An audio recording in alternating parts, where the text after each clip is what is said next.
In Free City, heroes are easily recognized because they wear special sunglasses. They go on dangerous missions every day, causing chaos and destruction around the city. Civilians are so used to this that they carry on with their lives while ignoring the explosions around them. One day, a hero glides through the sky and lands right in the driver's seat next to a gorgeous woman. It's not his car or his wife, but because he's a hero he can do anything he wants. He takes off as the police chase him through the streets, causing multiple explosions and crashes. Meanwhile, Guy gets ready for work at the bank. He follows the same routine every day, wears the same clothes, and has exactly the same coffee order. Guy loves living in Free City and thinks he has the perfect life. His best friend is Buddy, the bank's security guard. The only thing missing in his life is a girlfriend, and Guy often feels envy when he sees couples. When a bunch of robbers with sunglasses enter the bank, Guy and Buddy just hide and wait while chatting casually. In a dark alley, a mysterious man waits for Molotov Girl, who lands behind him. He says he has proof of a secret level, but when she asks for a clip, he says he doesn't have it. Molotov Girl threatens him with her gun, so he shows her a map to find the building that contains the clip. She pays him for it and tells him not to ask questions, but since the man asks her why she wants the clip, she shoots him before leaving. While Molotov Girl walks down the street, she guesses what the people around her will say. Guy and Buddy are also walking nearby, and when Guy sees her, he immediately feels attracted to her. He hears her sing something and tells her he likes the song, which shocks her because civilians usually don't comment on her actions. After she walks away, Guy announces that's his dream girl, but Buddy points out she was wearing glasses so she would never talk to her. Guy tries following her, but when he crosses the rails, he's hit by a train. In a cafe in the real world, Millie closes the game. It turns out Free City is a video game and the characters with glasses are players while everyone else is an NPC. Millie's character is Molotov Girl. She's now watching an ad for Free City 2, but she doesn't look excited. When a waitress comments on the game, Millie explains she has a lawsuit against the publisher company called Tsunami and only plays to gather evidence. Back to Guy, he starts his day feeling different. When he orders coffee and asks for something new, the barista doesn't know what to do and everyone stares at him in shock. A cop even threatens to shoot him, so Guy says he's just kidding and gets the usual. Later at the bank, Guy is bored instead of happy about his job, and he's annoyed when a new robber comes in. While waiting on the floor, he sees Molotov Girl outside. Suddenly he stands up and climbs over the counter while asking the robber for his sunglasses. In real life, the player is just a little girl confused by Guy's behavior. When Guy is about to take the sunglasses, the robber immediately starts beating him up.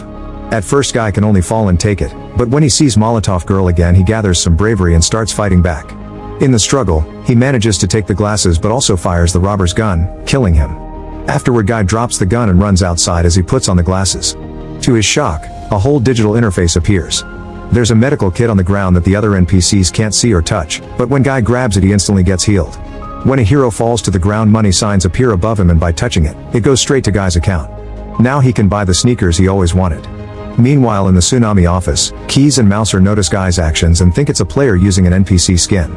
Keys tries to kick Guy out of the game but can't trace him. Then they enter the game using a police officer and bunny costumes. They approach Guy and tell him to change his skin, but he doesn't understand what they mean. The duo thinks he's rebelling and opens fire, so Guy has to run away. He tries hiding in a construction site, but the Keys and Mouser quickly find him. The shots immediately continue, destroying various parts of the building as Guy runs to dodge them. At that moment, Guy notices that his shoes have an activate option and 3 jumps remaining. When he activates them, his body is thrown in the air and he lands on one of the floors above. The programmers are still coming for him, so Guy tries jumping again, only to hit the ceiling. He then hides behind a column, and when he finds an opening, he does his last jump. Guy reaches a very high floor and grabs some cables to avoid falling. Tired of running, Mouser modifies the code to transform the building and gain quicker access to the higher floors. The chase continues with more open fire, so Guy follows some glowing signs on a metal beam and jumps to try to reach a wrecking ball. Unfortunately, he misses and falls, but an option on his glasses activates a bubble suit that cushions his landing. Guy crawls out of the suit and celebrates his survival, only for the programmers to hit him with a car. Afterward, the duo logs out, but Keys is still confused because even though they killed Guy, the number of players online hasn't changed. Mouser thinks it's just a glitch, but Keys thinks they should talk to the CEO. While they chat about their programming experience, a flashback reveals that Keys used to work with Millie. They were best friends and together they developed a game called Life Itself. When Keys gets home, he discovers that Millie has broken in. It turns out Tsunami stole their game and Millie is angry with Keys for working for them. Keys reminds her that Tsunami bought their game and shelved it, but Millie doesn't believe it. She thinks the company used their code to make Free City. She wants Keys to help her prove it, but he refuses. Later, Millie logs in and sends Molotov Girl to the spot on the map she bought earlier. While she looks at a mysterious facility, Guy suddenly appears behind. She immediately brings him down and starts interrogating him, but the noise gives away her location. The guards in the facility open fire and Molotov Girl shoots a few bullets back before revealing a gun that allows her to open a portal. Guy follows her through the portal and they appear in a new area. While scolding Guy for ruining her mission, Molotov Girl uses a password on a container to access her secret hideout where she has lots of cool weapons and vehicles. She explains she's on a mission to steal something, and when Guy says he wants to help her, she tells him he needs to gain levels. He's just level 1 while she's 195, so he needs to be at least level 100 to join her.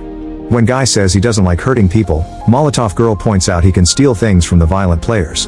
Then Guy returns to the city and begins fighting all the armed heroes to protect his NPC friends, only to get killed every time. He respawns on his bed every morning and tries again, refusing to give up. All this practice helps him get better, and soon he's actually defeating the players to get their money. This curious way of playing the game makes him go viral in the real world, with influencers and reporters talking about him while wondering who is the player behind this. Kids even start dressing up as Guy, seeing him as a hero. When Guy earns level 102, he decides to visit Buddy at the bank. The moment is interrupted by a robber and everyone immediately drops to the floor except for Guy, who keeps talking casually. The robber tries to threaten Guy, but he steals the gun to keep him back and takes his glasses, which he hands to his friend. However, Buddy is too scared to grab them. Meanwhile, Keys gets messages from Millie begging for help.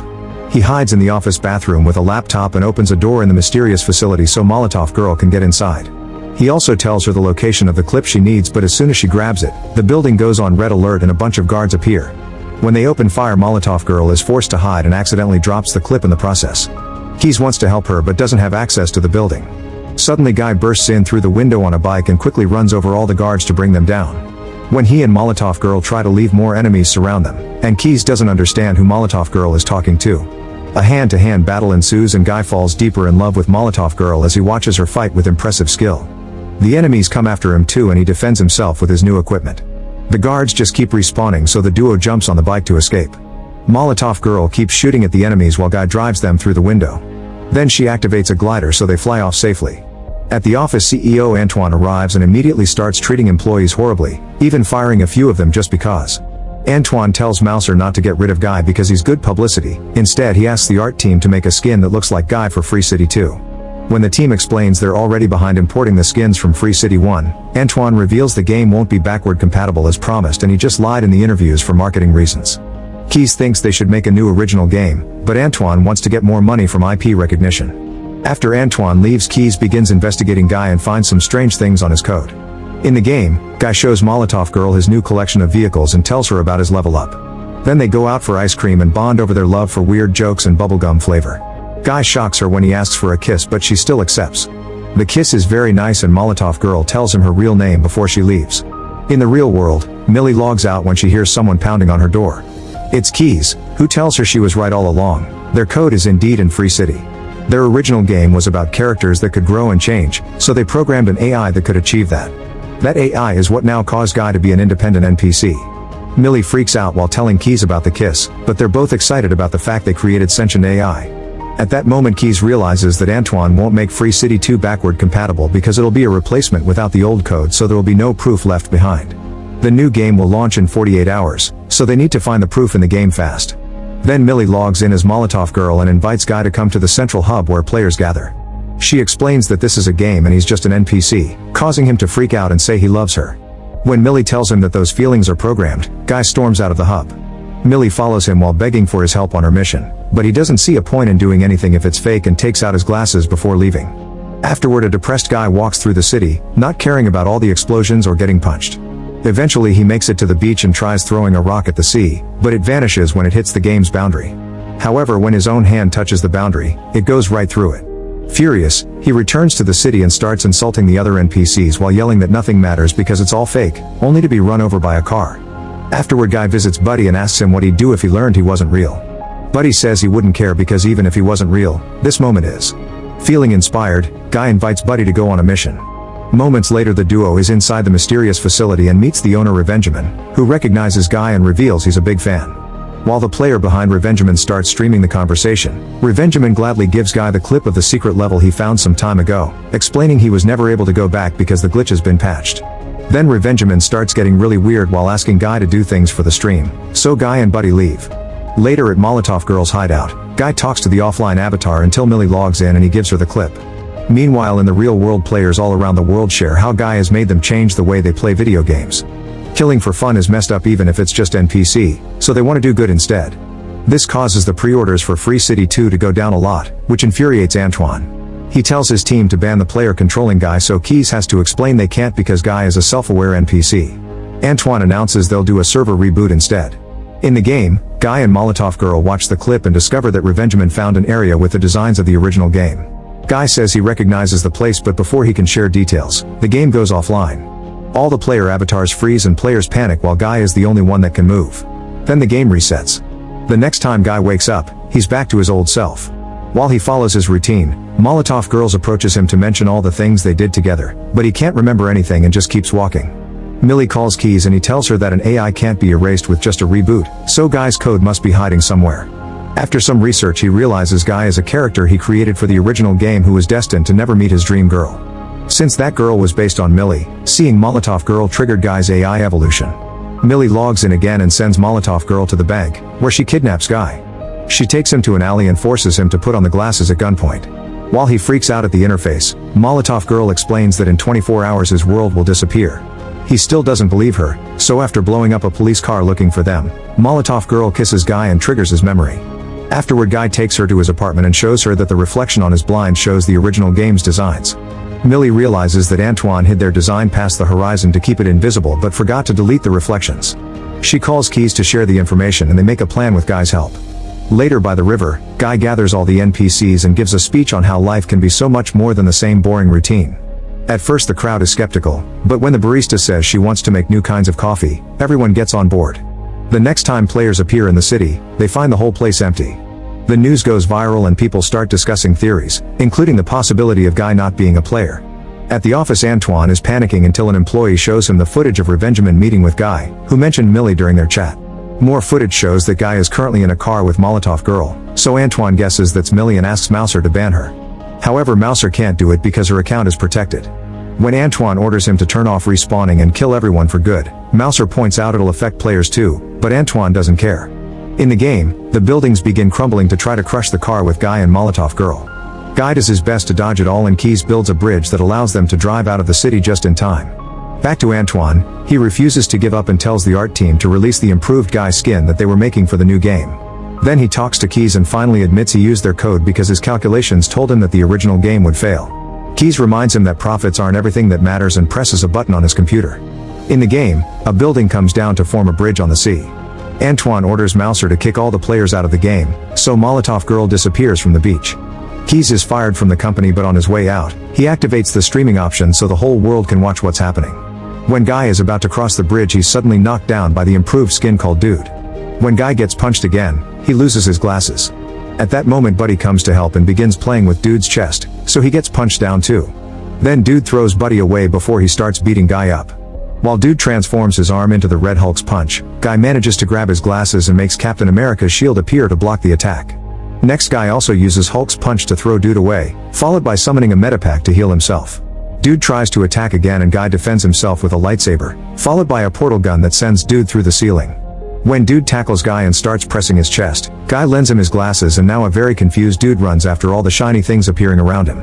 While Guy and Buddy head to the bridge, Antoine decides he must destroy the servers. Keys sees this and warns Millie. Antoine begins attacking the computer with an axe and the city in the game starts to disappear. All the NPCs run in panic while Mouser tells Antoine he's going too far, so a guard drags him away.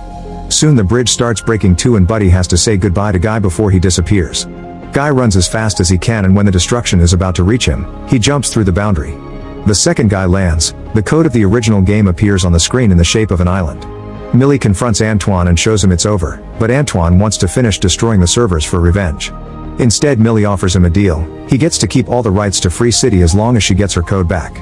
Since he only cares about the profits, he quickly agrees. Sometime later, the news announces that Free City 2 is a failure because without Millie's code, the game is nothing but bugs and lag. Now Antoine is dealing with his downfall, claiming he's a victim. Meanwhile, Millie and Keys release their game with the help of Mouser and is an absolute success. Now Guy and the other NPCs live in a peaceful world full of creativity. Millie visits Guy by using the same Molotov Girl avatar and Guy tells her he understands they can't be together. However, he also points out that his love for her was programmed by Keys, which means Keys has been in love with her all along. Millie cries as she looks at the code and finds a video of Keys admitting this. She runs out of her apartment and meets with Keys in the middle of the street to share a kiss. Meanwhile, Guy is befriending Dude but admits he misses Buddy. Luckily, the programmers manage to bring him back and Guy reunites with his best friend. Now they can start a new life doing whatever they want. Make sure to subscribe and turn on notifications so you can watch more videos like this. Thanks for watching.